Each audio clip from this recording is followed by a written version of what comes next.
ಆಕಾಶವಾಣಿ ಕ್ರೀಡಾಲೋಕ ಸಾಪ್ತಾಹಿಕ ಕ್ರೀಡಾ ಸಂಚಿಕೆ. ಕೇಳುಗರೆ, ಕ್ರೀಡಾ ಸಂಚಿಕೆಗೆ ಆತ್ಮೀಯವಾದ ಸ್ವಾಗತ. ಇಂದಿನ ಕ್ರೀಡಾ ಸಂಚಿಕೆಯಲ್ಲಿ 46ನೇ ಸೀನಿಯರ್ ನ್ಯಾಷನಲ್ ಥ್ರೋಬಾಲ್ ಚಾಂಪಿಯನ್ ಆದ ಕರ್ನಾಟಕ ಪುರುಷರ ತಂಡದ ಜೊತೆಗೆ ಮಾತುಕತೆ. ಭಾಗವಹಿಸುವವರು ಥ್ರೋಬಾಲ್ ಫೆಡರೇಷನ್ ಆಫ್ ಇಂಡಿಯಾದ ಪ್ರಧಾನ ಕಾರ್ಯದರ್ಶಿಗಳಾದ ಗೋವಿಂದರಾಜ್, ಟೀಮ್ ಮ್ಯಾನೇಜರ್ ರೀನಾ ಎಲ್ಜೆ ಹಾಗೂ ತಂಡದ ನಾಯಕರಾದ ನಾಗರಾಜ್ ಎಸ್. ಇತ್ತೀಚೆಗೆ ಮಧ್ಯಪ್ರದೇಶದ ಭಾನಾಪುರದಲ್ಲಿ ನಡೆದ 46ನೇ ಸೀನಿಯರ್ ರಾಷ್ಟ್ರೀಯ ಥ್ರೋಬಾಲ್ ಚಾಂಪಿಯನ್ಶಿಪ್ನಲ್ಲಿ ಪ್ರಶಸ್ತಿ ಪಡೆದಂತಹ ಕರ್ನಾಟಕದ ಪುರುಷರ ತಂಡ ನಮ್ಮ ಜೊತೆಗಿದ್ದಾರೆ. ಥ್ರೋಬಾಲ್ ಫೆಡರೇಷನ್ ಆಫ್ ಇಂಡಿಯಾದ ಜನರಲ್ ಸೆಕ್ರೆಟರಿ ಆದ ಗೋವಿಂದರಾಜ್ ಅವರು, ಅಂತಾರಾಷ್ಟ್ರೀಯ ಥ್ರೋಬಾಲ್ ಆಟಗಾರ್ತಿ ಹಾಗೂ ತಂಡದ ವ್ಯವಸ್ಥಾಪಕರಾದಂಥ ರೀನಾ ಎಲ್ಜೆ ಅವರು, ಜೊತೆಗೆ ಪುರುಷರ ತಂಡದ ಕ್ಯಾಪ್ಟನ್ ಆದಂತಹ ನಾಗರಾಜ್ ಎಸ್ ಅವರಿದ್ದಾರೆ. ನಿಮ್ಮೆಲ್ಲರಿಗೂ ಕ್ರೀಡಾಲೋಕ ಕಾರ್ಯಕ್ರಮಕ್ಕೆ ಆತ್ಮೀಯವಾದ ಸ್ವಾಗತ. ಹಾಗೆ ನ್ಯಾಷನಲ್ ಚಾಂಪಿಯನ್ ಆಗಿದ್ದಕ್ಕೆ ಅಭಿನಂದನೆಗಳು. Thank you. ಧನ್ಯವಾದಗಳು. 46ನೇ ಸೀನಿಯರ್ ರಾಷ್ಟ್ರೀಯ ಚಾಂಪಿಯನ್ ಟೀಮ್ ಕರ್ನಾಟಕ ಅಂತ ಪೋಡಿಯಂಗೆ ನಿಮ್ಗೆ ಕರೆದಾಗ ಏನ್ ಅನಿಸ್ತು? ಆ ಖುಷಿನ ಎಕ್ಸ್ಪ್ರೆಸ್ ಮಾಡಕ್ಕಾಗಲ್ಲ ma'am. On the moment, on the stage ಆ ಫೀಲ್ ಹೆಂಗಿರುತ್ತೆ ಅಂತ ಪ್ಲೇಯರ್ಗೂ ಹೇಳಕ್ಕಾಗಲ್ಲ, ಅಲ್ಲಿರೋ ಇವ್ರಿಗೂ ಹೇಳಕ್ಕಾಗಲ್ಲ. ತುಂಬಾ ಖುಷಿ ಅನ್ಸುತ್ತೆ. ನಮ್ಮ ಹಾರ್ಡ್ ವರ್ಕ್, ನಮ್ಮ ಪೊಟೆನ್ಶಿಯಲ್, ನಮ್ಮ ಎಫರ್ಟ್ ಎಲ್ಲಾನು ಆ ಸ್ಟೇಜ್ ಮೇಲೆ ಗೊತ್ತಾಗುತ್ತೆ. ಅವತ್ತು ಆ ಫೇಸ್ ಎಕ್ಸ್ಪ್ರೆಷನ್ಸ್ ನಾವು ಹೆಂಗಿದೀನಿ ಅಂತ ನಮ್ಮ ಕೈಲಿ ಎಕ್ಸ್ಪ್ರೆಸ್ ಮಾಡಕ್ ಆಗ್ತಾ ಇಲ್ಲ, ನೋಡೋ ಜನಕ್ಕೆ ಗೊತ್ತಾಗುತ್ತೆ. ಬಟ್ ಗೆದ್ದಾಗಂತೂ ಕೋರ್ಟಲ್ಲಂತೂ ನಾವು ಎಷ್ಟು ಖುಷಿಯಿಂದ ಕುಣಿದಾಡ್ತೀರಿ, ಕಿರ್ಚೋದಾಗ್ಲಿ, ಆ ಅಗ್ರೆಷನ್ ನ ಆ ರಿಸಲ್ಟ್ ಬಂದಾದ್ಮೇಲೆ ತೋರ್ಸೋದು ಒಂದು ಬೇರೆ ಫೀಲ್ ಇದೆ ಮ್ಯಾಮ್. ಇಷ್ಟು ವರ್ಷದ ಹಾರ್ಡ್ ವರ್ಕ್ ಮತ್ತೆ ನಾವು ಇಷ್ಟು ಶ್ರಮ ಪಟ್ಟಿದ್ದು ನಮ್ಮ ಕರ್ನಾಟಕ ಜನತೆ ಎಲ್ಲರೂ ಪರವಾಗಿ ನಾವು ಮೇಲೆ ಪೋಡಿಯಂ ಅಲ್ಲಿ ನಿಂತ್ಕೊಂಡು ಆ ಪ್ರೈಸ್ ಏನ್ ರಿಸೀವ್ ಮಾಡ್ತಿರೋ ತುಂಬಾ ಹೆಮ್ಮೆ, ತುಂಬಾ ಖುಷಿ ಅಂತ ಅನ್ಸುತ್ತೆ. ಗೋವಿಂದರಾಜ್ ಅವರೇ, ಈಗ ಬೇರೆ ಬೇರೆ ಭಾಗದಿಂದ ಆಟಗಾರನ ಕರ್ಕೊಂಡ್ ಬಂದಿರ್ತಿರಲ್ಲ, ಯಾವ ರೀತಿ ಒಂದು ಸಮನ್ವಯತೆಯನ್ನ ಸಾಧಿಸ್ತೀರಿ? ಅವ್ರ ಮಧ್ಯದಲ್ಲಿ ಬೇರೆ ಬೇರೆ ಭಾಗದಿಂದ ಬಂದಿರ್ತಾರೆ. ಮೇಡಮ್ ಅವರೇ, ನಾವು ಇದು ಟೂರ್ನಮೆಂಟ್ ಅಲಾಟ್ ಮಾಡೋದಕ್ಕಿಂತ ಮುಂಚೆ ಆ ರಾಜ್ಯದ ಕಾರ್ಯದರ್ಶಿಗಳು, ಆರ್ಗನೈಸರ್ಸ್ ಹತ್ರ ಡಿಸ್ಕಷನ್ ಮಾಡಿರ್ತೀವಿ. ನಮ್ಮ ಸೌತ್ ಇಂಡಿಯನ್ ಊಟ ಮತ್ತೆ ನಾರ್ತ್ ಇಂಡಿಯನ್ ಊಟ ಇಬ್ಬರಿಗೂ ಅಡ್ಜಸ್ಟ್ ಆಗುವಂಥದ್ದು. ಒಂದ್ ಟೈಮ್ ರೋಟಿ ಕೊಡಿ, ಒಂದ್ ಟೈಮ್ ಪೂರಿ ಕೊಡಿ, ಒಂದ್ ಟೈಮ್ ದಾಲ್ ಕೊಡಿ, ಒಂದ್ ಟೈಮ್ ಸಬ್ಜಿ ಕೊಡಿ, ರೈಸ್ ಅಂತೂ ಕಾಮನ್ ಇದ್ದೇ ಇರುತ್ತೆ. ಈ ತರ ಒಂದು ಊಟದ ವ್ಯವಸ್ಥೆಯನ್ನ ಮುಂಚೆನೆ ಮಾತಾಡಿ ವ್ಯವಸ್ಥಿತವಾಗಿರ್ಬೇಕು ಅಂತ ಮಾಡಿರ್ತೀವಿ. ಅಕಾಮಿಡೇಷನ್ ಬಗ್ಗೆ ಆದ್ರೆ ಅವರು ಅನ್ಫರ್ನಿಶ್ಡ್ ಅಕಾಮಿಡೇಷನ್ ಅಂತ ಕೊಡ್ತಾರೆ, ಯಾಕಂದ್ರೆ ಫ್ರೀ ಅಕಾಮಿಡೇಷನ್ ಕೊಡೋದು. ಮತ್ತೆ ಕ್ರೀಡಾ ವ್ಯವಸ್ಥೆಯಲ್ಲಿ ನಾವು ಎಲ್ಲಾ ರಾಜ್ಯ ಸೆಕ್ರೆಟರಿಗಳಿಗೆ ಇಂಟಿಮೇಷನ್ ಕೊಟ್ಟಿರ್ತೀವಿ, ಇಲ್ಲಿ ಕ್ರೀಡಾ ವ್ಯವಸ್ಥೆ ಈ ತರ ಇರುತ್ತೆ, ಈ ತರ ಮ್ಯಾಚಸ್ ಇರುತ್ತೆ, ಅದು ಅದ್ರ ಪ್ರಕಾರ ಎಲ್ಲಾರ್ಗು ಹೊಂದಿಕೊಳ್ತಾರೆ ಎಲ್ಲರೂ. ಸರ್, ಈಗ ಬೇರೆ ಬೇರೆ ಭಾಗಗಳಿಂದ ಬಂದಿರ್ತಾರಲ್ಲ, ಅವರು ಈಗ ಎಜುಕೇಶನ್ ಏನೋ ಕಲಿತಾ ಇರ್ತಾರೆ ಕಾಲೇಜ್ನಲ್ಲಿ, ಕಾಲೇಜ್ ಬಿಡ್ತಾರ ಹೇಗೆ? ಮೇಡಮ್, ಖಂಡಿತವಾಗಿ ಅವ್ರ ಸೆಲೆಕ್ಷನ್ ಲೆಟರ್ ಸಿಕ್ಕದ ಮೇಲೆ ಆಯಾ ರಾಜ್ಯದಿಂದ ಆ ಸಂಸ್ಥೆಗಳಿಂದ ಸೆಲೆಕ್ಟೆಡ್ ಪ್ಲೇಯರ್ ಅಂತ ಅವ್ರಿಗೆ ಕೊಟ್ಟಾಗ ಅವರಿಗೆ ಖಂಡಿತವಾಗಿ ಹಾಲಿಡೇ ಅಂತ ಕೊಡ್ತಾರೆ. ಮತ್ತೆ ಅದೋದ್ಮೇಲೆ ಅವರಿಗೆ ಪ್ರಾಕ್ಟಿಕಲ್ಸ್ ಇರ್ಬೋದು, ಮತ್ತೊಂದಿರ್ಬೋದು, ಅವರಿಗೆ ಮತ್ತೆ ಪುನಃ ಇದು ಮಾಡ್ತಾರೆ. ಅದರಲ್ಲಿ ಈಗ ಕ್ರೀಡಾಕೂಟಕ್ಕೆ ಅಂದ್ರೆ ಎಲ್ಲಾ ಕಾಲೇಜುಗಳು, ಎಲ್ಲಾ ಶಿಕ್ಷಣ ಸಂಸ್ಥೆಗಳಲ್ಲೂ ಎಲ್ಲಾ ಕಡೆನೂ ಉತ್ತಮವಾದ ಪ್ರೋತ್ಸಾಹ ಸಿಗುತ್ತೆ ಮೇಡಮ್. ಅದರಿಂದ ನಮ್ಮ ಕ್ರೀಡಾಪಟುಗಳು ಬರ್ತಾರೆ. ಇಲ್ಲ ಅಂದಿದ್ರೆ ತುಂಬಾ ಬಹಳ ಕಷ್ಟ ಆಗ್ತಾ ಇತ್ತು. ಎಲ್ಲಾ ಸಂಸ್ಥೆಗಳಲ್ಲೂ ಕ್ರೀಡಾ ಪ್ರೋತ್ಸಾಹ ಬಹಳ ಚೆನ್ನಾಗಿದೆ. ರೀನಾ ಮೇಡಮ್, ಈಗ ನೀವು ಒಬ್ರು ವ್ಯವಸ್ಥಾಪಕರಾಗಿ ತಂಡದ್ದು, ಅವರಿಗೆ ತರಬೇತಿ ಆಗಿರ್ಬೋದು, ಊಟದ ವ್ಯವಸ್ಥೆ ಆಗಿರ್ಬೋದು, ಅಥವಾ ಫಿಸಿಕಲ್ ಫಿಟ್ನೆಸ್ಗೆ ಯಾವ ರೀತಿ ಅನುಕೂಲ ಮಾಡಿಕೊಡ್ತೀರಿ? ಒಬ್ಬ ಆಟಗಾರರೊಳಗಿರೋ ಸಾಮರ್ಥ್ಯವನ್ನ ಹೇಗೆ ಕಂಡು ಹಿಡಿತೀರಿ ನೀವು? ನಾವು ಅವ್ರ ಆಟಗಳನ್ನ ಒಂದು ಡಿಸ್ಟ್ರಿಕ್ಟ್ ಲೆವೆಲ್ ಆಡ್ಬೇಕಾದ್ರೆ ಅಥವಾ ಸ್ಟೇಟ್ ಲೆವೆಲ್ ಆಡ್ಬೇಕಾದ್ರೆ ಅವ್ರನ್ನ ಅಬ್ಸರ್ವೇಷನ್ ಮಾಡಿರ್ತೀವಿ. ಸೊ ಅಷ್ಟೂ ಜನದ ಕಲೆಕ್ಟಿವ್ ಒಪಿನಿಯನ್ ಕೂಡ ಇರುತ್ತೆ. ಜೊತೆಗೆ ಸ್ಟೇಟ್ಸ್ ಎಲ್ಲ ಆಡಿದಾಗ ಅದರಲ್ಲಿ ಉತ್ತಮರನ್ನ ಪಿಕ್ ಮಾಡಿರ್ತೀವಿ. ಸೆಕೆಂಡ್ ಆಗಿ ಇಲ್ಲಿ ಕ್ಯಾಂಪ್ ಅಲ್ಲಿ ಇವಾಗ ಏನೋ ಒಂದು 25 ಜನನ ಸೆಲೆಕ್ಟ್ ಮಾಡಿ ಕ್ಯಾಂಪ್ ಮಾಡ್ತೀವೋ ಅದರಲ್ಲಿ ಮತ್ತೆ ಯಾರ್ ಸ್ಕಿಲ್ ಹೆಂಗಿದೆ ಅನ್ನೋದನ್ನ ಎಲ್ಲರೂ ಅಬ್ಸರ್ವ್ ಮಾಡ್ತಾರೆ. ಇಲ್ಲಿ ಒಬ್ಬರೇ ಕೋಚ್ ಇರಲ್ಲ, ಅಥವಾ ಒಂದು 4-5 ಜನ ಕೋಚಸ್ ಇರ್ತಾರೆ, ಅಥವಾ ಫೆಡರೇಷನ್ ಇಂದ ಅಫಿಷಿಯಲ್ಸ್ ಇರ್ತಾರೆ. ಅವಾಗ ಅವರಲ್ಲಿ ಒಂದಷ್ಟು ಯಾವ ಪೊಟೆನ್ಶಿಯಲ್ ಯಾರೆಲ್ಲ ಇರಬಹುದು ಅನ್ನೋದನ್ನ ಡೆಫಿನೆಟ್ ಆಗಿ ಡಿಸ್ಕಷನ್ ಮಾಡಿ ಅದೊಂದು ಡಿಸಿಷನ್ ತಗೊಂಡಿರ್ತೀವಿ. ತರಬೇತಿ ನೀಡುವಾಗ ಅವರಿಗೆ ತರಬೇತುದಾರರು ಅಷ್ಟೇ ಅಲ್ಲದೆ ಫಿಸಿಕಲ್ ಫಿಟ್ನೆಸ್ಗೆ ಬೇಕು, ಆಮೇಲೆ ಪೌಷ್ಟಿಕ ಆಹಾರದ ಬಗ್ಗೆ ಗಮನ ಕೊಡಬೇಕು. ಹೌದು, ಅದೆಲ್ಲ ಹೇಗೆ ನಿಭಾಯಿಸ್ತೀರಿ? ಸೊ ಈ ಆಹಾರದ ಬಗ್ಗೆ ನಾವು ಎಕ್ಸ್ಪ್ಲೈನ್ ಅಂತೂ ಮಾಡ್ತೀವಿ ಹುಡುಗರಿಗೆ. ಮತ್ತೆ ಅವರು ಸ್ಪೋರ್ಟ್ಸ್ ಮ್ಯಾನ್ ಆಗಿರೋದ್ರಿಂದ ಮೊದಲಿಂದನೂ ಆ ಅರಿವು ಇದ್ದೇ ಇರುತ್ತೆ. ಒಂದಷ್ಟು ಹೆಚ್ಚು ಕಡಿಮೆಗಳನ್ನು ನಿಭಾಯಿಸುವಂತ ಶಕ್ತಿ ಅವ್ರ ದೇಹದಲ್ಲಿ ಆಲ್ರೆಡಿ ಇರುತ್ತೆ. ನಾವು ಚಿಕ್ಕದ್ರಿಂದ ಆಟ ಆಡ್ಕೊಂಡು ಬಂದಿರ್ತಾರೆ, ಇನ್ಕ್ಲೂಡಿಂಗ್ ನಾವು ಕೂಡ. ಹಂಗಾಗಿ ಅದೊಂದು ಇರುತ್ತೆ. ಜೊತೆಗೆ ಅದಕ್ಕೆ ತಕ್ಕಂತ ಫುಡ್ ನ ಅಡ್ಜಸ್ಟ್ ಆಗೋ ತರ ಮಾಡ್ತೀವಿ. ತುಂಬಾ ರೇರ್ ಆಗಿ ಯಾರಿಗಾದ್ರೂ ಫುಡ್ ಇಂದ ತೊಂದರೆ ಆಗಿರೋದು ತುಂಬಾ ಕಡಿಮೆ ಪ್ರಮಾಣದಲ್ಲಿರುತ್ತೆ. ಅಂದ್ರೆ ಅವ್ರದ್ದು ದೈಹಿಕ ಸಾಮರ್ಥ್ಯವನ್ನ ಗಮನಿಸಿ ಆಟಗಾರದ್ದು ದೈಹಿಕ ಸಾಮರ್ಥ್ಯನೂ ತುಂಬಾ ಇಂಪಾರ್ಟೆಂಟ್ ಆಗತ್ತೆ. ಓವರ್ ಆಗಲ್ಲ, ಒಂದ್ ಹಂತಕ್ಕೆ ಸ್ಕಿಲ್ ಜೊತೆಗೆ ದೈಹಿಕ ಸಾಮರ್ಥ್ಯನೂ ಮುಖ್ಯವಾಗತ್ತೆ. ಈಗ ಕೆಲವೊಂದ್ಸಲ ಆಟಗಾರರು ಮಾನಸಿಕವಾಗಿ ಕುಗ್ಗಿ ಹೋಗ್ಬಿಡ್ತಾರೆ. ಏನೋ ಒಂದ್ ಸ್ವಲ್ಪ ಪಾಯಿಂಟ್ ಕಡಿಮೆ ಆಯ್ತು ಅಥವಾ ಸೋಲಿನ ಹತ್ರಕ್ಕೆ ಬಂದ ಕೂಡಲೇ. ಹೌದು. ಸೊ ಅವರಿಗೆ ಹೇಗೆ ಒತ್ತಡ ನಿರ್ವಹಣೆ ಮಾಡ್ತಾರೆ? ಒತ್ತಡ ನಿರ್ವಹಣೆ ವೆರಿ ಗುಡ್ ಪಾಯಿಂಟ್ ಇದೆ. ಆಕ್ಚುಲಿ ನಾವು ದೈಹಿಕವಾದ ಜೊತೆಗೆ ಮಾನಸಿಕವಾದ ಸ್ಟ್ರೆಂತ್ ಅನ್ನ ನಾವು ಕೊಡ್ಲೇಬೇಕಾಗತ್ತೆ ಅವ್ರಿಗೆ, ಅಥವಾ ನಾವು ಆ ರೀತಿನಲ್ಲಿ ಇರ್ಬೇಕಾಗತ್ತೆ ಅವ್ರ ಜೊತೆ. ಎಲ್ಲವನ್ನು ನಿಭಾಯಿಸಬಲ್ವಿ, okay this is very common in sports ಅನ್ನೋದನ್ನ ನಾವು ತೋರಿಸ್ಬೇಕಾಗತ್ತೆ. ಸೊ ಎಲ್ರದ್ದು ಒಂದೊಂದು ಡಿಫ್ರೆಂಟ್ ಇರುತ್ತೆ. ಒಬ್ರು ದೈಹಿಕವಾಗಿ ಸ್ಟ್ರಾಂಗ್ ಇದ್ರೆ ಅದೇ ಪರ್ಸನ್ ಮಾನಸಿಕವಾಗಿ ವೀಕ್ ಇರ್ಬೋದು. ಅವ್ರಿಗೆ ನಾವು ಹುರಿದುಂಬಿಸ್ಲೇಬೇಕಾಗತ್ತೆ. ಅವ್ರು ಸೋತಾಗ್ಲೂ this is common in sports ಅನ್ನೋದನ್ನ ನಾವು ತಿಳುವಳಿಕೆ ಕೊಡ್ಬೇಕು ಅವ್ರಿಗೆ. 12 ಮೆಂಬರ್ಸ್ ಇರೋದ್ರಿಂದ ನಮಗದೊಂದು ಅಡ್ವಾಂಟೇಜ್ ಕೂಡ ಆಗತ್ತೆ. ಬೈ ಚಾನ್ಸ್ ಒಂದು ಮೊಮೆಂಟ್ಗೆ ಅವ್ರು ವೀಕ್ ಆದಾಗ ಅವ್ರಿಗೆ they need time for at least 5 minutes ಅಂದಾಗ ನಾವು ಅವ್ರನ್ನ ಆಚೆ ಕರೆದು ಮತ್ತೆ ಇನ್ನೊಬ್ಬ ಪ್ಲೇಯರ್ನ ಒಳಗಡೆ ಕಳಿಸಿ ಮತ್ತೆ ಅವ್ರದ್ದು ಆಟದ ಅವಶ್ಯಕತೆ ಇದೆ ಅಲ್ಲಿ ಅಂತ ಅಂದಾಗ ನಾವು ಅವ್ರನ್ನ ವಾಪಸ್ ಫೀಲ್ಡಿಗೆ ಕಳಿಸೋ ಅಂತ ವ್ಯವಸ್ಥೆನ ಮಾಡ್ತೀವಿ. ಆಟ ಆಡ್ಬೇಕಾದ್ರೆ ತರಬೇತಿನಲ್ಲಂತೂ ಖಂಡಿತವಾಗ್ಲೂ ಅವರಿಗೆ ಮಾನಸಿಕ ತರಬೇತಿಗಳನ್ನ ನಾವು ಕೊಡ್ತಾ ಹೋಗ್ತೀವಿ. ನೀವು ಹೇಳೋದ್ ನೋಡಿದ್ರೆ ಆಟಗಾರರಿಗೆ ಮಾನಸಿಕ ಮತ್ತು ದೈಹಿಕವಾಗಿ ಸಮನ್ವಯತೆ ಇರ್ಲೇಬೇಕು. ಅದನ್ನ ರೂಢಿಸ್ಕೊಂತಾನು ಹೋಗ್ತಾರೆ ಹೋಗ್ತಾ ಎಕ್ಸ್ಪೀರಿಯನ್ಸ್ ಆಗ್ತಾ. ನಾಗರಾಜ್ ಅವರೇ, ಗುಂಪು ಹಂತದ ಎಲ್ಲಾ ಪಂದ್ಯಗಳನ್ನ ಗೆದ್ದಿದ್ದೀರಿ. ಎದುರಾಳಿ ತಂಡವನ್ನ ಮಣಿಸಲು ಯಾವ ರೀತಿಯಾಗಿ ಕಾರ್ಯತಂತ್ರವನ್ನ ಹೆಣೆದ್ರಿ ನೀವು? ಇದು ಗ್ರೂಪ್ ಗೇಮ್ಸ್ ಅಂದ್ರೆ especially throwball, it's not only ಶಕ್ತಿ ಏನಿದೆಯೋ ಬಲ ಅಷ್ಟೊಂದೇ ಅಲ್ಲ, ಇದು ಮಾನಸಿಕವಾಗಿನೂ ಗೇಮ್ ಅನ್ನ ಆಡಬಲ್ಲದು. ನಮ್ ಕೋಚ್ ಆಗ್ಲಿ ನಾವಾಗ್ಲಿ ಆಸ್ ಎ ಕ್ಯಾಪ್ಟನ್ ಆಗಿ ನಮ್ ಟೀಮ್ ಏನಂದ್ರೆ ಥ್ರೋಬಾಲ್ ಅಂದ್ರೆ 7 players ಒಳಗಡೆ ಆಡೋದು, 5 ಸಬ್ಸ್ಟಿಟ್ಯೂಟ್. ನ್ಯಾಷನಲ್ ಲೆವೆಲ್ ಅಂತ ಬಂದಾಗ 7 ಜನ ಎಲ್ಲಾ ಸ್ಟೇಟ್ ಅಲ್ಲಿರೋ ಪ್ಲೇಯರ್ಸ್ ಚೆನ್ನಾಗಿ ಆಡೋರೇ ಬರ್ತಾರೆ. ಯಾಕಂದ್ರೆ ಅವರು ನಮ್ ತರನೇ ಸ್ಟೇಟ್ ಲೆವೆಲ್ ಕಂಡಕ್ಟ್ ಮಾಡಿ ಅದ್ರಲ್ಲಿ ಬೆಸ್ಟ್ ಪ್ಲೇಯರ್ ಸೆಲೆಕ್ಟ್ ಮಾಡ್ಕೊಂಡು ನ್ಯಾಷನಲ್ ಲೆವೆಲ್ ಕರ್ಕೊಂಡ್ ಬರ್ತಾರೆ. ನಾವು ಈ ಇಂಟರ್ ಕಾಲೇಜ್ ಸ್ಕೂಲ್ ಲೆವೆಲ್ ಏನ್ ಆಡ್ತಾರೋ ಆ ಮಟ್ಟಕ್ಕೆ ಇರಲ್ಲ ಪ್ಲೇಯರ್ಸ್. ಪ್ರತಿಯೊಂದು ಪ್ಲೇಯರು ಚೆನ್ನಾಗಿರೋ ಪ್ಲೇಯರ್ ಇರ್ತಾರೆ. 7 ಜನ ಆಪೋನೆಂಟ್ ಚೆನ್ನಾಗಿ ಆಡೋರು ಇದ್ರು ಒಂದೇ ಪ್ಲೇಯರ್ಗೆ ಬಾಲ್ ಹಾಕಿ ಅವ್ರನ್ನ ವೀಕ್ ಮಾಡಿ ನಾವು ಅದನ್ನ ಪ್ಲಸ್ ಆಗಿ ತಗೊಂಡು ಆ ಲೈನ್ ಫುಲ್ ಅವ್ರನ್ನ ಡಮ್ಮಿ ಮಾಡಿ ಅವ್ರ ಹತ್ರದಿಂದ ಪಾಯಿಂಟ್ ತಗೊಳೋದೇ ಈ ಗೇಮ್. ಸೊ ಹಂಗೆ ನಾವು ಪ್ಲಾನ್ ಮಾಡಿ ನಮ್ ಕೋಚ್ ಆಗ್ಲಿ, ಸತ್ಯ ಸರ್ ಆಗ್ಲಿ, ರವೀಂದ್ರ ಸರ್ ಆಗ್ಲಿ, ಇವರೆಲ್ಲ ನಮ್ಗೆ ಹೇಳ್ಕೊಟ್ಟಿರೋದು ಹಿಂಗೆ, ನಾವು ಕಲ್ತಿರೋದು ಹಿಂಗೆ. ಕಂಟಿನ್ಯೂ ಆಗಿ ಒಬ್ಬರಿಗೆ ಹಾಕ್ಬೋದಾ ಬಾಲ್? ಹಾಕ್ಬೋದು ಮ್ಯಾಮ್, ಗೇಮೇ ಅದೇ. ಗ್ಯಾಪ್ ಅಲ್ಲಿ ಹಾಕಕ್ಕಾಗಿಲ್ಲ, ಎಲ್ಲಾರ ಮೂವ್ಮೆಂಟ್ ಚೆನ್ನಾಗಿದೆ, ಎಲ್ರು ಬಂದು ಬಾಲ್ ಹಿಡಿತಾ ಇದ್ದಾರೆ ಅಂತ ಗೊತ್ತಾದಾಗ so we have to book one particular line. ಆ ಲೈನ್ ಹಿಡಿದು ಆ ಪ್ಲೇಯರ್ಗೆ ಹಾಕಿ ಅವ್ರನ್ನ ನೆಟ್ ಔಟ್ ಹೊಡಿಯೋ ತರ ಸೈಕಾಲಜಿಕಲಿ ಮೆಂಟಲಿ ಅವ್ರನ್ನ ವೀಕ್ ಮಾಡಿ ಅವ್ರು ಸಬ್ಸ್ಟಿಟ್ಯೂಟ್ ಚೇಂಜ್ ಮಾಡೋ ತರ ಮಾಡಿ ಮತ್ತೆ ಸಬ್ಸ್ಟಿಟ್ಯೂಟ್ ಅವರು ಫಿಯರ್ ಅಲ್ಲಿ ಇರ್ತಾರೆ, ಮ್ಯಾಚ್ ಫಿಯರ್ ಆಗ್ಲಿ ನರ್ವಸ್ನೆಸ್ ಆಗ್ಲಿ ಅವ್ರು ಬರ್ತಾರೆ, ಮತ್ತೆ ಅವ್ರಿಗೆ ಹಾಕಿ ಯಾಕಂದ್ರೆ ಇದು ಬೆಸ್ಟ್ ಪ್ಲೇಯರ್ಸ್ ಒಳಗಡೆ ಇದ್ದಾಗ ಆಚೆ ಇರೋರು ಅವ್ರಿಗಿಂತ ಸ್ವಲ್ಪ ಕಡಿಮೆ ಇರೋರೇ ಇರ್ತಾರೆ. ಸೊ ಅವ್ರು ಒಳಗಡೆ ಬಂದಾಗ ಅವ್ರಿಗೂ ನರ್ವಸ್ನೆಸ್ ಇರುತ್ತೆ. ತಂಡದಲ್ಲಿದ್ದಾಗ ಒಬ್ಬ ಆಟಗಾರರಿಗೆ ಗೊತ್ತಿರ್ತದೆ ಈ ಆಟಗಾರನಿಗೆ ಹಾಕ್ಬೇಕು ಅಂತ. ತಂಡವಾಗಿ ಹೇಗೆ ನಿರ್ಧಾರ ಮಾಡ್ತೀರಿ? ಫಾರ್ ಎಕ್ಸಾಂಪಲ್ ನಮ್ಮ ಮೇಲೆ ಸೆಕೆಂಡ್ ಮ್ಯಾಚ್ ತಮಿಳ್ನಾಡು ಮೇಲೆ ಆಡಿದ್ರು ಮ್ಯಾಮ್. ತಮಿಳ್ನಾಡು ಅವರು ಇನ್ನೊಂದು ಮ್ಯಾಚ್ ಆಡಿದ್ರು, ಅವಾಗ ನಾವು ಕುತ್ಕೊಂಡು ಅವ್ರ ಮ್ಯಾಚ್ ಅಬ್ಸರ್ವ್ ಮಾಡ್ತೀರಿ. ಅವ್ರು ಹೆಂಗ್ ಆಡ್ತಾರೆ, ಎಲ್ಲಿ ವೀಕ್ ಇದೆ ಅವ್ರದ್ದು, ಯಾವ್ದು ಮೈನಸ್ ಯಾವ್ದು ಪ್ಲಸ್. ಥ್ರೋಬಾಲ್ ಅನ್ನೋದು ಬರೀ ರೈಟ್ ಹ್ಯಾಂಡ್ ಮಾತ್ರ ಆಡೋದಲ್ಲ. ಪ್ಲೇಯರ್ಸ್ ಈಗ ಸೀನಿಯರ್ಸ್ ಲೆವೆಲ್ ಬಂದಾಗ ಬೋತ್ ಲೆಫ್ಟ್ ಅಂಡ್ ರೈಟ್ ಎರಡರಲ್ಲೂ ಸೇಮ್ ಅದೇ ತರ ಆಡ್ತಾರೆ. ರೈಟ್ ಅಲ್ಲಿ ಹೆಂಗ್ ಎಸಿತಾರೋ ಲೆಫ್ಟ್ ಅಲ್ಲಿ ಅದೇ ಫೋರ್ಸ್ ಅದೇ ಸ್ಪಿನ್. ಅದರಲ್ಲಿ ಕೆಲವೊಂದ್ ಜನ ಲೆಫ್ಟ್ ಅಲ್ಲಿ ಸ್ವಲ್ಪ ವೀಕ್ ಇರ್ಬೋದು. ಸೊ ಅಂತವ್ರನ್ನ ಬುಕ್ ಮಾಡಿ ನಾವು ಒಂದೇ ಲೈನ್ ಆಡ್ಕೊಂಡ್ ಬರೋದು. ಈ ಸ್ಟ್ರಾಟಜಿ, ಈ ಪ್ಲಾನ್ ಎಲ್ಲ ಕೋಚ್ ಹೇಳ್ಕೊಡ್ತಾರೆ. ಆಸ್ ದ ಕ್ಯಾಪ್ಟನ್ ನಾನು ಒಳಗಡೆ ಅದನ್ನ ಇಂಪ್ಲಿಮೆಂಟ್ ಮಾಡಬೇಕು. ಹುಡುಗರಿಗೆ ಧೈರ್ಯ ತುಂಬಿಸಿ ಅಲ್ಲೇ ಆಡು ಅಂತ ನಮ್ಮ ಭಾಷೆಯಲ್ಲಿ. ಕೆಲವೊಂದು ನಾರ್ತ್ ಇಂಡಿಯನ್ಸ್ ಅವ್ರಿಗೆ ನಮ್ ಕನ್ನಡ ಭಾಷೆ ಅರ್ಥ ಆಗಲ್ಲ, ನಾವೇನ್ ಮಾತಾಡ್ತೀವಿ ಅದೊಂದು ನಮ್ಗೆ ಅಡ್ವಾಂಟೇಜ್. ಕನ್ನಡದಲ್ಲಿ ನೀ ಅಲ್ಲೇ ಹಾಕು ಅವ್ನಿಗೆ ಹಾಕು ಅಂದಾಗ ಅವ್ರಿಗೆ ಅರ್ಥ ಆಗಲ್ಲ. ಸೊ ಅದು ನಾವು ಒಂದು ಅಡ್ವಾಂಟೇಜ್ ಆಗಿ ಫೀಲ್ ಆಗಿ ನಾವು ಒಂದೇ ಕಡೆ ಆಡ್ಸ್ಕೊಂಡ್ ಬಂದು ಒಂದು ಸ್ಟ್ರಾಟಜಿ ಪ್ಲಾನ್ ಮಾಡ್ತೀವಿ. ಬಹಳಷ್ಟು ಜನ ಗ್ರಾಮೀಣ ಭಾಗದಲ್ಲಿ ಆಟಗಾರರು ಇರ್ತಾರೆ, ಅವರಿಗೆ ಫೆಡರೇಷನ್ ಬಗ್ಗೆನೂ ಮಾಹಿತಿ ಇರಲ್ಲ. ಅಂತವ್ರು ನ್ಯಾಷನಲ್ ಚಾಂಪಿಯನ್ ಆಗ್ಬೇಕು ಅಥವಾ ಇಂಟರ್ನ್ಯಾಷನಲ್ ಚಾಂಪಿಯನ್ ಆಗ್ಬೇಕು ಅನ್ಕೋತಾರಲ್ಲ, ಅವರಿಗೆ ಕರ್ಕೊಂಡ್ಬರ್ಲಿಕ್ಕೆ ಏನಾದ್ರೂ ವ್ಯವಸ್ಥೆ ಮಾಡಿದ್ದೀರಾ? ಹೇಗೆ? ಖಂಡಿತ ಮಾಡಿದೀವಿ ಮೇಡಮ್. ರೀನಾ ಅವರು ಇದ್ದಾರೆ, ಇವರು ಗ್ರಾಮೀಣ ಪ್ರದೇಶದಿಂದಾನೇ ಬಂದಿರೋದು, ಅವರು ಹಾಸನ ಜಿಲ್ಲೆಯಿಂದ ಬಂದಿರೋದು.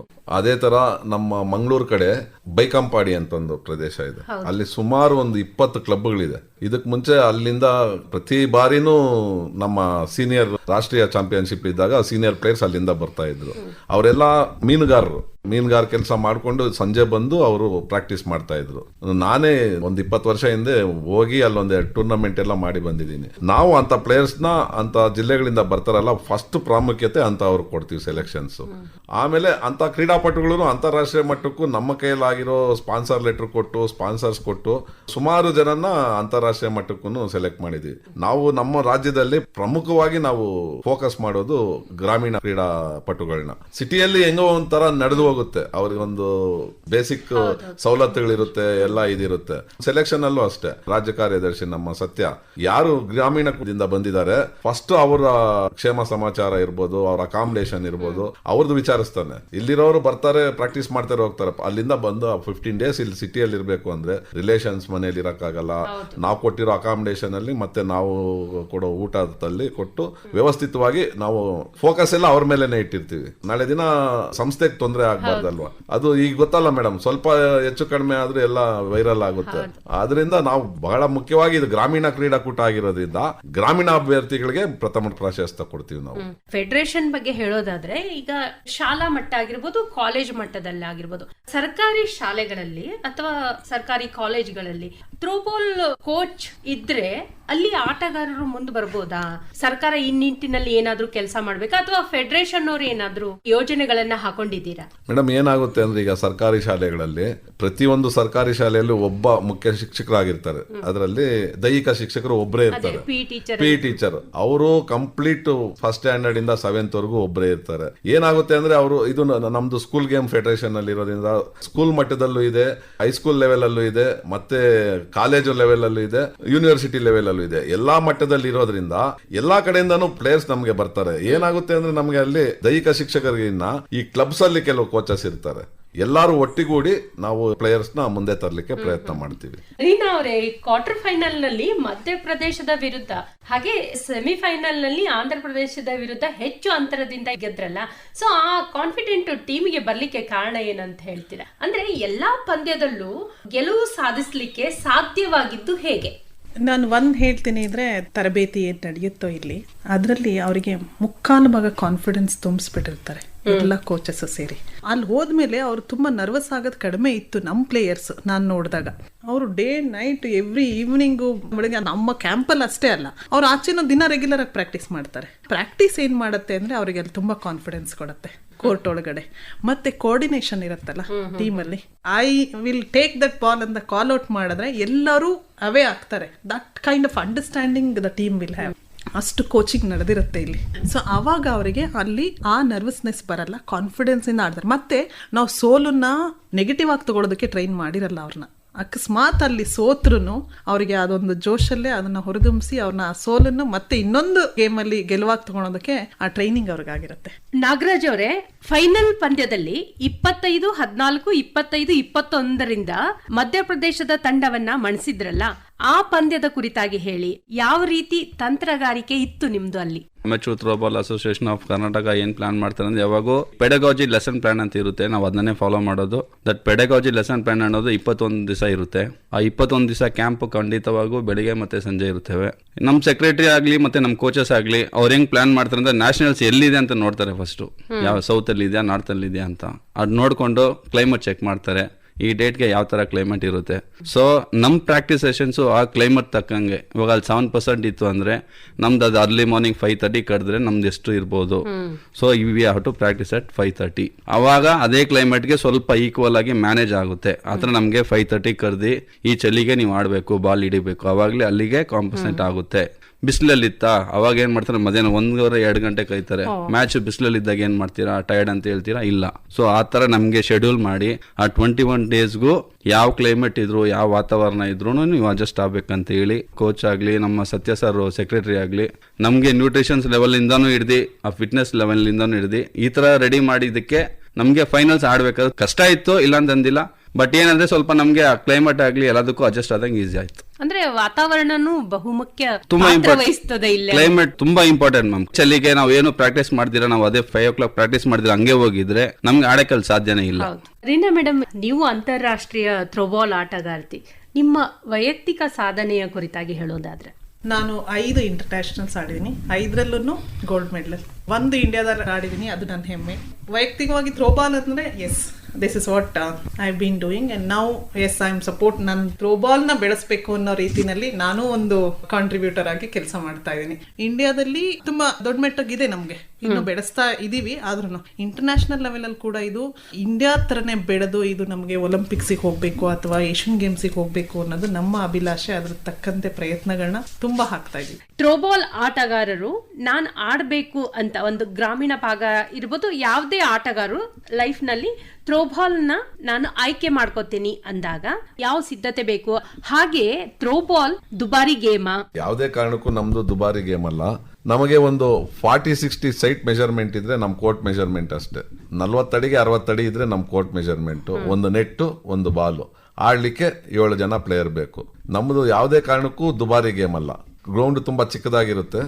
ಯಾವುದೇ ಒಂದು ಪ್ಲೇಯರ್ ನಮ್ಮ ಕ್ರೀಡೆನ ಆಡ್ಬೇಕು ಅಂದ್ರೆ ಬೇಸಿಕಲಿ ಸ್ಕೂಲ್ ಲೆವೆಲ್ ಅಲ್ಲಿ ಅವ್ರಿಗೂ ಇಂಟ್ರೆಸ್ಟ್ ಇರುತ್ತೆ, ಬರ್ತಾರೆ, ಕ್ಲಬ್ಗಳ ಮುಖಾಂತರ ಬರ್ತಾರೆ. ಕೆಲವರು ವೆಬ್ಸೈಟ್ ಅಲ್ಲಿ ನೋಡ್ತಾರೆ, ಸರ್ ನಮ್ಗೆ ಯಾರು ಕ್ಲಬ್ ಸಿಗ್ತಾ ಇಲ್ಲ, ನಾವ್ ಯಾರನ್ನ ಕಾಂಟ್ಯಾಕ್ಟ್ ಮಾಡ್ಬೇಕಂದ್ರೆ ನಾವು ನಮ್ಮ ರಾಜ್ಯ ಕಾರ್ಯದರ್ಶಿಗಳು, ಕ್ಲಬ್ಗಳು ಗೊತ್ತಿರೋರು, ಕೋಚಸ್ ಯಾರು ಡಿಪೆಂಡ್ ಅಪಾನ್ ಏರಿಯಾ, ಯಾರ್ಯಾರು ಇವಾಗ ಬ್ಯಾಂಗ್ಳೂರಲ್ಲಿ ಸಮ್ ಏರಿಯಾಸ್ ಇಂದ ಮಾಡ್ತಾರೆ ಅವ್ರ ನಂಬರ್ ಕೊಡ್ತೀವಿ. ಇವಾಗ ಬೇರೆ ಜಿಲ್ಲೆಗಳಿಂದ ಮಾಡಿದಾಗ ಜಿಲ್ಲಾ ಕಾರ್ಯದರ್ಶಿಗಳು ಮೀಟ್ ಮಾಡಿ, ಇಲ್ಲ ತಾಲೂಕ್ ವೈಸ್ ನೋಡಿ, ಇಲ್ಲ ಅಂದ್ರೆ ನನ್ನನ್ನೇ ಕಾಂಟ್ಯಾಕ್ಟ್ ಮಾಡಿ ನಾನು ಕ್ಯಾಂಪ್ ಇರೋ ಟೈಮ್ ಅಲ್ಲಿ ಅವಾಗ ಬರಕ್ ಹೇಳ್ತೀನಿ. ಹೊರ ರಾಜ್ಯಗಳಿಂದಾನು ನನಗೆ ಮಾಡ್ತಾರೆ.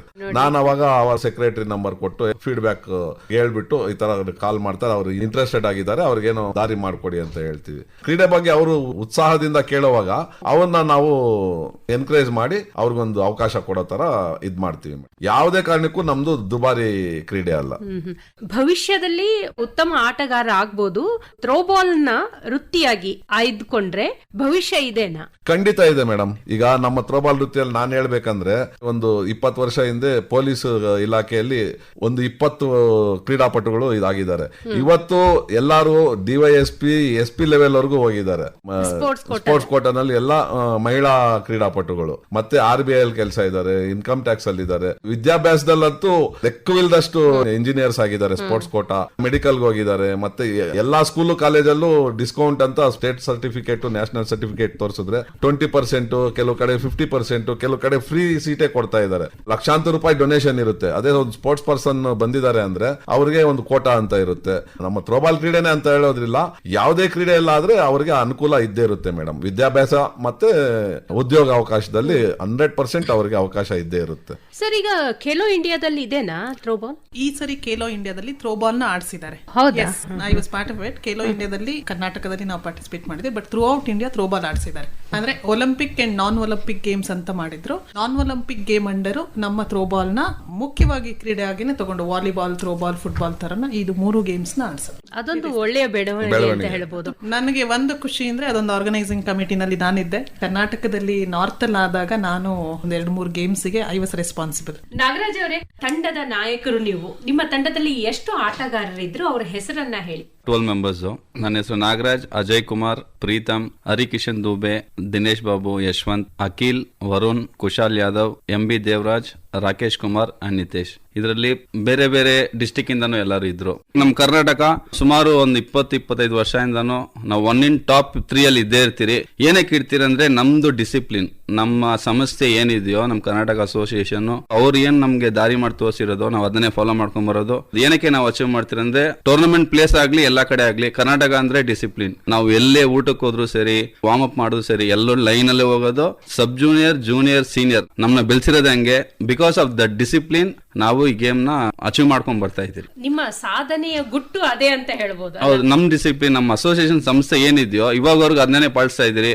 ನಮ್ ಸೀನಿಯರ್ಸ್ ಹೆಂಗ್ ಕಲ್ತ್ರು ನಮ್ಗೆ ಅದನ್ನೇ ಹೇಳ್ಕೊಟ್ಟವ್ರೆ, ನಮ್ ಮುಂದಕ್ಕೂ ಅದನ್ನೇ ಹೇಳ್ಕೊಡ್ತಾ ಇದೀರಿ. ಡಿಸಿಪ್ಲಿನ್ ಇದ್ರೆ ಅಚೀವ್ಮೆಂಟ್ ಇದ್ದೇ ಇರುತ್ತೆ. ಸೊ ಅದನ್ನ ನಾವು ಫಾಲೋ ಮಾಡ್ಕೊಂಡ್ ಬರ್ತೀವಿ. ಒಂದ್ ಪಾಯಿಂಟ್ ಹೇಳ್ಬೇಕಂದ್ರೆ, ನೀವ್ ಯಾವ್ದಾದ್ರು ವಿಡಿಯೋ ನೋಡಿ ಗೆದ್ದಾದ್ಮೇಲೆ ನಮ್ಮ ಕರ್ನಾಟಕ ಟೀಮ್ ಅವರು ಹೇಗೆ ರೆಸ್ಪಾಂಡ್ ಮಾಡಿದ್ದಾರೆ ಅಂತ ನಾವಲ್ಲಿ ನೋಡೋದು. ಈಗ ನಾವು ಅಲ್ಲಿ ಕುಣಿದು ಕುಪ್ಪಳಿಸಿ ಏನೋ ಮಾಡ್ಬೋದು, ಇನ್ನೊಂದು ಟೀಮಿಗೆ ಅದು ಸಣ್ಣ ನೋವಾಗುವಂತ ಸಮಯ. ಅದನ್ನ ಯೋಚನೆ ಮಾಡ್ಕೊಂಡು ನಮ್ ಪ್ಲೇಯರ್ಸ್ ಒಂದು ಸಣ್ಣ ಗ್ಯಾದರಿಂಗ್ ಮಾಡ್ತಾರೆ. ಆಚೆ ಬಂದು ಆ ಕೋರ್ಟ್ ನ ನಮಸ್ಕಾರ ಮಾಡಿ, ಮತ್ತೆ ಬಂದು ಕೋಚ್ಗೆ ಇದು ಮಾಡಿ, ಮತ್ತೆ ಬಂದು ಅವ್ರಿಗೆಲ್ಲ ಶೇಕ್ ಹ್ಯಾಂಡ್ ಕೊಟ್ಟು, ಇವರ ಸೆಲೆಬ್ರೇಷನ್ ಏನಿದ್ರು ಆಮೇಲೆ ಇರುತ್ತೆ, ಇರಬಾರ್ದು ಅಂತಿಲ್ಲ, ಇರ್ಲೇಬೇಕು. ಬಟ್ ಅವರ ಸೋತಿರೋ ಟೀಮಿನ ಮುಂದೆ ಅವ್ರ ಬಿಹೇವಿಯರ್ ಇದೆಯಲ್ಲ, that shows the discipline of Karnataka team. ಗೆದ್ದು ಕೂಡಲೇ ಒಂದು ಜೋಶ್ ಬಂದ್ಬಿಡುತ್ತದೆ. ಅದು ಅಗ್ರೆಷನ್, ಸ್ಪೋರ್ಟ್ಸ್ ಅಂದ್ಮೇಲೆ ಅಗ್ರೆಷನ್ಸ್ ಮತ್ತೆ ಎಕ್ಸ್ಪ್ರೆಸ್ ಮಾಡ್ತೀವಿ. ಹೌ ಅದರ್ ಟೀಮ್ ಗೆ ಎಷ್ಟು ಮಟ್ಟಿಗೆ ನಾವು ತೋರಿಸ್ಬೇಕು ಅನ್ನೋದನ್ನ ನಮ್ ಟೀಮ್ ಅವರು ಡೆಫಿನೆಟ್ ಆಗಿ ಕಲ್ತಿದ್ದಾರೆ. ಅಂದ್ರೆ ಅವರಿಗೆ ಎದುರಾಳಿ ತಂಡಕ್ಕೆ ಬೇಜಾರಾಗದೆ ಇರೋಂಗ್ ನಡ್ಕೋಬೇಕು. ಈಗ ಕರ್ನಾಟಕ ತಂಡ ನ್ಯಾಷನಲ್ ಚಾಂಪಿಯನ್ ಆಗಿದ್ದಕ್ಕೆ ತಂಡದ ಕೆಲವು ಆಟಗಾರರು ತಮ್ಮ ಸಂತಸವನ್ನ ಹಂಚಿಕೊಂಡಿದ್ದಾರೆ, ಕೇಳೋಣ. ನಾನು ನಿಮ್ಮ ದಿನೇಶ್ ಬಾಬು. ಸಣ್ಣವನಾಗಿದ್ದಾಗ್ಲಿಂದ ನಾನು 7ನೇ ತರಗತಿಯಿಂದ ನಾನು ಥ್ರೋಬಾಲ್ ಆಡೋದನ್ನ ಶುರು ಮಾಡಿದ್ದೆ. ಹಂಗೆ ನಾನು ಅದನ್ನ ಆಡ್ಕೊಂಡು ಅಭ್ಯಾಸ ಮಾಡಿಕೊಂಡು ಪ್ರತಿಯೊಂದು ಭಾನುವಾರ ಶನಿವಾರ ನನಗೆ ಫ್ರೀ ಸಮಯ ಸಿಕ್ಕಿದಾಗೆಲ್ಲವೂ ನಾನು ಅದೇ ಗೇಮ್ ಆಡ್ಕೊಂಡು ಪ್ರಾಕ್ಟೀಸ್ ಮಾಡ್ಕೊಂಡಿದ್ದೆ. 46 ಸೀನಿಯರ್ ನ್ಯಾಷನಲ್ ಥ್ರೋಬಾಲ್ ಚಾಂಪಿಯನ್ಶಿಪ್ 2025-2026 ಬಾನ್ಪುರದಲ್ಲಿ ನಡೆದಿರೋದು ಅಂತ ಆಟದಲ್ಲಿ ಭಾಗವಹಿಸಿದ್ದು ನನಗೆ ತುಂಬಾ ಸಂತೋಷವಾಗಿದೆ.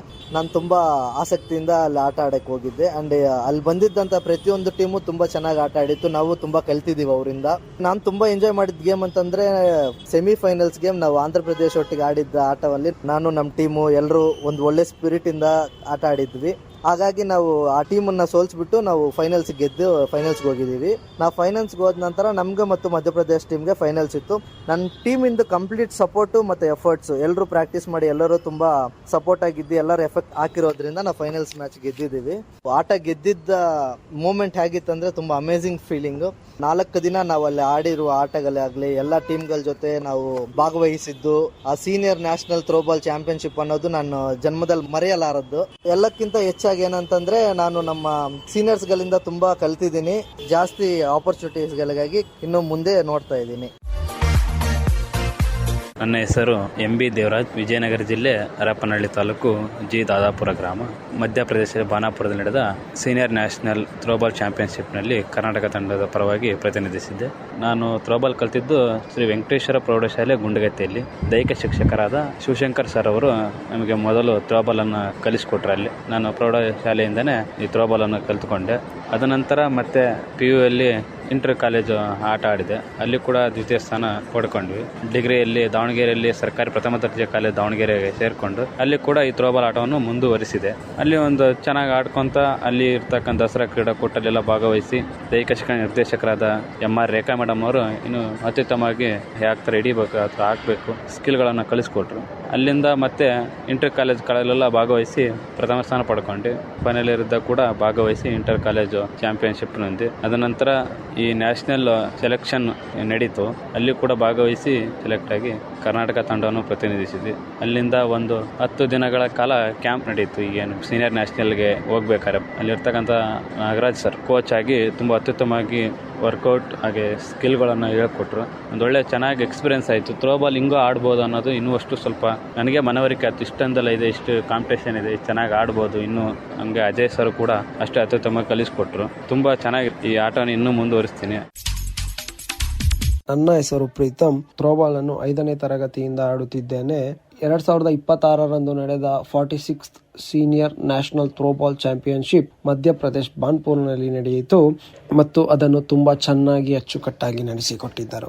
ಅಲ್ಲಿ ಎಷ್ಟೋ ರಾಜ್ಯಗಳ ತಂಡವು ಬಂದಿತ್ತು. ಅದರಲ್ಲಿ ಬಿಹಾರ್, ಆಂಧ್ರ ಪ್ರದೇಶ್, ತೆಲಂಗಾಣ, ತಮಿಳುನಾಡು ಬಂದಿದ್ದವು. ಅದರಲ್ಲಿ ನಾವು ಸೆಮಿಫೈನಲ್ಸ್ ಅನ್ನು ಆಂಧ್ರ ಪ್ರದೇಶ್ ಮೇಲೆ ಆಡಿ ಜಯಶಾಲಿಯಾಗಿದ್ದೆವು ಮತ್ತು ಫೈನಲ್ಸ್ ನಾನು ಮಧ್ಯಪ್ರದೇಶ್ ಮೇಲೆ ಆಡಿ ಪ್ರಥಮ ಪ್ರಶಸ್ತಿಯನ್ನು ಪಡೆದುಕೊಂಡವು. ಅಲ್ಲಿ ಬಂದಿರುವ ಎಷ್ಟೋ ತಂಡದ ಆಟಗಾರರನ್ನು ನೋಡಿ ನನಗೆ ತುಂಬಾ ಖುಷಿಯಾಗಿತ್ತು ಮತ್ತು ಅಲ್ಲಿನ ವ್ಯವಸ್ಥೆಯು ತುಂಬಾ ಚೆನ್ನಾಗಿತ್ತು. ಈ 46 ಸೀನಿಯರ್ ನ್ಯಾಷನಲ್ ಥ್ರೋಬಾಲ್ ಚಾಂಪಿಯನ್ಶಿಪ್ ಅನುಭವ ತುಂಬಾ ಚೆನ್ನಾಗಿತ್ತು ಮತ್ತು ನಮ್ಮ ತಂಡವನ್ನು ನೋಡಿ ನನಗೆ ತುಂಬಾ ಹೆಮ್ಮೆ ಆಯಿತು. ಹೆಸರು ಯಶವಂತ್. ನಾನು 3ನೇ ತರಗತಿಯಿಂದ ಥ್ರೋಬಾಲ್ ಆಡುತ್ತಿದ್ದೇನೆ. 46ನೇ ಸೀನಿಯರ್ ನ್ಯಾಷನಲ್ ಥ್ರೋಬಾಲ್ ಚಾಂಪಿಯನ್ಶಿಪ್ನಲ್ಲಿ ಭಾಗವಹಿಸಿ ಕರ್ನಾಟಕ ತಂಡಕ್ಕೆ ಪರವಾಗಿ ಆಡಿ ಮೊದಲನೇ ಬಹುಮಾನ ಪಡೆದಿದ್ದೇನೆ. ನಮ್ಮ ಮೊದಲನೇ ಪಂದ್ಯ ಬಿಹಾರ್ ನಡುವೆ ಆಯಿತು. ತುಂಬಾ ಚೆನ್ನಾಗಿತ್ತು. ಹೀಗೆ 4 ಪಂದ್ಯಗಳನ್ನು ಆಡಿ ಲೀಗ್ ಹಂತದಲ್ಲಿ ಜಯಶೀಲರಾಗಿ ಕ್ವಾರ್ಟರ್ ಫೈನಲ್ಸ್ನಂದು ಅದರಲ್ಲೂ ಜಯಶೀಲರಾಗಿ ಸೆಮಿಫೈನಲ್ ಅನ್ನು ಆಂಧ್ರ ಪ್ರದೇಶ್ ವಿರುದ್ಧ ಆಡಿ ಜಯಶೀಲರಾಗಿ ಫೈನಲ್ಸ್ ಲಗ್ಗೆ ಇಟ್ಟೆವು. ಫೈನಲ್ಸ್ ನಾವು ಮಧ್ಯಪ್ರದೇಶ್ ಮೇಲೆ ಆಡಿ ಜಯಶೀಲರಾಗಿ ಕರ್ನಾಟಕ ತಂಡವನ್ನು ಹೆಮ್ಮೆ ಪಡಿಸಿದೆವು. ಇದು ನಮ್ಮ 46ನೇ ಸೀನಿಯರ್ ನ್ಯಾಷನಲ್ ಥ್ರೋಬಾಲ್ ಚಾಂಪಿಯನ್ಶಿಪ್ನ ವಿನ್ನರ್ಸ್ ಪಟ್ಟಿಗೆ ಏರಿಸಲು ಕಾರಣವಾಯಿತು. ಗೋವಿಂದರಾಜ್ ಅವರೇ, ಆಟಗಾರರು ಬಹಳ ಹೆಮ್ಮೆಯಿಂದ ತಮ್ಮ ಅನುಭವವನ್ನು ಹಂಚಿಕೊಂಡ್ರು. ಈಗ ನ್ಯಾಷನಲ್ ಚಾಂಪಿಯನ್ ಆಗಿದ್ದಾರೆ. ಇವರ ಮುಂದಿನ ನಡೆ ಏನು? ಅಂತಾರಾಷ್ಟ್ರೀಯ ಮಟ್ಟಕ್ಕೆ ಹೋಗ್ತಾರಾ, ಹೇಗೆ? ಖಂಡಿತ ಮೇಡಮ್. ಓಪನ್ ಇದರಲ್ಲೇ ಹೇಳಿದ್ದೀವಿ. ಇದರಲ್ಲಿ ಯಾರ್ಯಾರು ಭಾಗವಹಿಸಿದ್ದೀರಾ ಎಲ್ಲಾ ರಾಜ್ಯ ತಂಡಗಳಿಗೆ ಅನೌನ್ಸ್ ಮಾಡಿ ಉತ್ತಮವಾದ ಇಬ್ಬರಿಬ್ಬರು ಪ್ಲೇಯರ್ ವುಮೆನ್ಸ್ ಅಲ್ಲಿ 2 ಮೆನ್ಸ್ ಅಲ್ಲಿ 2 ಸೆಲೆಕ್ಟ್ ಮಾಡಿ ಮುಂಬರುವ ಅಂತಾರಾಷ್ಟ್ರೀಯ ಪಂದ್ಯಾವಳಿಗೆ ಸೆಲೆಕ್ಟ್ ಮಾಡ್ತೀವಿ ಅಂತ ಒಂದು 4 ಜನ ಸೆಲೆಕ್ಟರ್ಗಳನ್ನಿಟ್ಟು ಅವ್ರ ಚೆಸ್ಟ್ ನಂಬರ್ ಎಲ್ಲ ಬರ್ಕೊಂಡು ಪ್ರತಿ ರಾಜ್ಯದ್ದು ಇಬ್ಬರನ್ನ ಸೆಲೆಕ್ಟ್ ಮಾಡಿ ಆ ಹೆಸರುಗಳನ್ನ ಅನೌನ್ಸ್ ಮಾಡಿ ಆ ಸ್ಟೇಟ್ಗೆ ಇಂಟಿಮೇಷನ್ ಕಳಿಸ್ತೀವಿ ಅಂತ ಹೇಳಿದೀವಿ. ಅದನ್ನ ನಾವು ಇವಾಗ ಮುಂಬರುವ ಮಾರ್ಚ್ ಇಲ್ಲ ಏಪ್ರಿಲ್ ಅಲ್ಲಿ ಅಂತಾರಾಷ್ಟ್ರೀಯ ಮಟ್ಟಕ್ಕೆ ನಮ್ಮ ಪುರುಷರ ತಂಡವನ್ನ ಪ್ರತಿನಿಧಿಸೋದಕ್ಕೆ ಎಲ್ಲ ತಯಾರಿ ನಡೀತಾ ಇದೆ. ಇನ್ನೊಂದು ನಮ್ಮ ಥ್ರೋಬಾಲ್ ಫೆಡರೇಷನ್ ಸಂಸ್ಥೆಯಲ್ಲಿ ಏನಂದ್ರೆ ನಮ್ಮ ರಾಜ್ಯ ಸಂಸ್ಥೆ ತಗೊಳ್ಳಿ, ಕ್ರೀಡಾಪಟುಗಳೇ ಅದರ ಸಂಸ್ಥೆನ ನಡ್ಸ್ಕೊಂಡು ಹೋಗ್ತಾ ಇದ್ದಾರೆ. ಇದನ್ನ ಯಾವುದೇ ಬೇರೆ ಫೆಡರೇಷನ್ ಅಲ್ಲಿ ಈ ವ್ಯವಸ್ಥೆ ಇಲ್ಲ. ಇದು ನಮಗೆ ಹೆಮ್ಮೆ ಅನ್ಸುತ್ತೆ. ಈ ತರ ಇದ್ರೆ ಒಂದು ಕ್ರೀಡಾ ಪ್ರೋತ್ಸಾಹ ಒಳ್ಳೆ ರೀತಿಯಲ್ಲಿ ಸಿಗುತ್ತೆ ಮೇಡಮ್. ಹೌದು, ಬೇರೆ ಕ್ರೀಡೆಯಲ್ಲಿ ನೋಡಿದಾಗ ಹೊರಗಡೆಯವರೇ ಜಾಸ್ತಿ ಜನ ಇರ್ತಾರೆ, ರಾಜಕೀಯದವರು, ಹಣವಂತರ ಇರ್ತಾರೆ. ಈಗ ಫೆಡರೇಷನ್ ಅಲ್ಲಿ ಆಟಗಾರರೇ ಇರೋದ್ರಿಂದ ಅದರ ಡೆಪ್ತ್ ಗೊತ್ತಿರ್ತದೆ, ಆಳ ಏನು, ಬೇರೆ ಆಟಗಾರರಿಗೆ ಸಹಾಯ ಆಗೋ ರೀತಿ ಮಾಡಬಹುದು ಅನ್ನೋದು ಅವ್ರಿಗೆ ಗೊತ್ತಿರ್ತದೆ. ಹಾಗಾಗಿ ಆಟಗಾರರ ಆಯ್ಕೆ ಇದೆಯಲ್ಲ ಕರೆಕ್ಟ್ ಆಗಿ ನಡೀತಾ ಇರ್ತದೆ. ಮೇಡಮ್, ನಾನು 2 ದಿನ ಮುಂಚೆ ಹೋಗಿ ಟೂರ್ನಮೆಂಟ್ ನಡೆಯೋ ಪ್ಲೇಸ್ಗೆ ಅಲ್ಲಿ ಗ್ರೌಂಡ್ ಏನಾಗಿದೆ, ಊಟದ ವ್ಯವಸ್ಥೆ ಏನಾಗಿದೆ, ಇವೆಲ್ಲ ನೋಡ್ತೀನಿ. ಯಾಕಂದ್ರೆ ನನಗ್ ಗೊತ್ತು ಅದು ಟೀಮ್ ಬಂದಿದ ತಕ್ಷಣ ಸಮಸ್ಯೆ ಏನು ಅಂತ ನನಗೆ ಗೊತ್ತಿದೆ. ಟೀಮ್ ಬಹಳ ದೂರದಿಂದ ಅರುಣಾಚಲ್ ಬಂದಿದೆ, ಟೀಮ್ ಜಮ್ಮು ಕಾಶ್ಮೀರಿಂದ ಬಂದಿದೆ, ಗೋವಾ, ಕರ್ನಾಟಕ, ಕೇರಳ, ನಮ್ಮ ಭಾರತದ ಮೇಲಿಂದ ಕೆಲವು ಎಲ್ಲಾ ರಾಜ್ಯಗಳು ಬಂದಾಗ ಆ ಪರಿಸ್ಥಿತಿ ನನಗೆ ಗೊತ್ತಿದೆ. ಟೀಮ್ಗಳು ಬಂದಾಗ ಅವ್ರಿಗೆ ವ್ಯವಸ್ಥೆ ಕೊಡೋದಿಕ್ ಆಗೋದಿಲ್ಲ. ಕಾರ್ಯದರ್ಶಿಯಾಗಿ ಇನಾಗ್ರೇಷನ್ ದಿನ ಹೋದ್ರೆ ಅದಕ್ಕೆ ಅರ್ಥ ಇಲ್ಲ. 2 ದಿನ ಮುಂಚೆ ಹೋಗಿ ಎಲ್ಲಾ ವ್ಯವಸ್ಥೆಯನ್ನು ನೋಡಿ ನಾನು ಅದನ್ನ ಸರಿಪಡಿಸಿ ನಮ್ಮ ಕೈಯಲ್ಲಾದಷ್ಟು ಚಾಂಪಿಯನ್ಶಿಪ್ ಚೆನ್ನಾಗಿ ನಡೆಯೋ ತರ ನಾನು ಮುಗಿಸ್ಕೊಂಡು ಬರ್ತೀನಿ. ಟೂರ್ನಮೆಂಟ್ ಮುಗಿಯೋವರೆಗೂ 4 ದಿನಾನು ಬೆಳಿಗ್ಗೆ ಶುರುವಾದ್ರೆ ಮತ್ತೆ ರಾತ್ರಿ ಸಂಜೆ ಎಲ್ಲಾರನ್ನು ಕಳ್ಸೋವರೆಗೂ ಎಲ್ಲಾರ್ದು ಊಟ ವ್ಯವಸ್ಥೆ ಏನಿದೆ ಎಲ್ಲ ವಿಚಾರಿಸಿ ಆಮೇಲೆ ನಾನು ಹೋಗಿ ನನ್ನ ಕೆಲಸ ನೋಡೋದು. ಒಳ್ಳೇದು ಗೋವಿಂದರಾಜ್ ಅವರೇ, ರೀನಾ ಮೇಡಮ್ ಹಾಗೆ ನಾಗರಾಜ್ ಅವರೇ, ನಿಮ್ಮ ಗೆಲುವಿನ ಸಂಭ್ರಮವನ್ನ ನಮ್ಮೊಂದಿಗೆ ಹಂಚಿಕೊಂಡಿದ್ದಕ್ಕೆ ಧನ್ಯವಾದಗಳು. ಹಾಗೆ ಪ್ರತಿ ವರ್ಷ ನೀವು ಚಾಂಪಿಯನ್ ಆಗಿ ಅಂತಾರಾಷ್ಟ್ರೀಯ ಮಟ್ಟದಲ್ಲೂ ದೇಶಕ್ಕೆ ಕೀರ್ತಿ ತರಲಿ ಅನ್ನೋದು ನಮ್ಮ ಆಶಯ. ಧನ್ಯವಾದ, ನಮಸ್ಕಾರ. ಧನ್ಯವಾದಗಳು. 46ನೇ ಸೀನಿಯರ್ ನ್ಯಾಷನಲ್ ಥ್ರೋಬಾಲ್ ಚಾಂಪಿಯನ್ ಆದ ಕರ್ನಾಟಕ ಪುರುಷರ ತಂಡದ ಜೊತೆಗಿನ ಮಾತುಕತೆಯನ್ನ ಕೇಳಿದ್ರಿ.